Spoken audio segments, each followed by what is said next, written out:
গেলাম আমরা, আমার পয়সা দিয়ে অস্ত্র কিনেছি বহিঃশত্রু আক্রমণ থেকে দেশকে রক্ষা করার জন্য।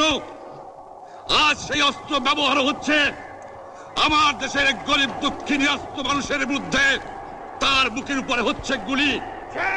আমরা পাকিস্তানের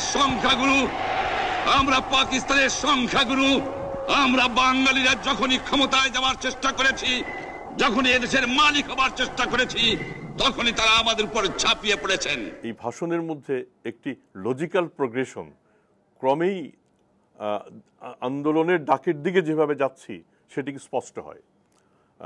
শুরুতে একটি পরিস্থিতির বর্ণনা এবং কোন পরিস্থিতিতে শেষ পর্যন্ত একটি সহিংসতার ডিঙিয়ে স্বাধীনতার ডাক দিয়েছেন সেটি তার মধ্যে স্পষ্ট। এবং তোমাদের যা কিছু আছে তাই নিয়ে প্রস্তুত থাকো।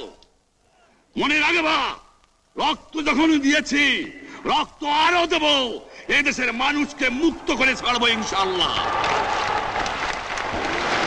এবারে সংগ্রাম আমাদের মুক্তির সংগ্রাম, এবারে সংগ্রাম স্বাধীনতার সংগ্রাম। ভাষণটির আরেকটি দিক এটির সার্বজনীনতা এবং দলমত ধর্ম নির্বিশেষে সবাইকে আপন করে রাখা। যিনি বা যে শক্তি বাঙালিদের আক্রমণ করতে আসছে তাকেও বলছেন তোমরা আমার ভাই।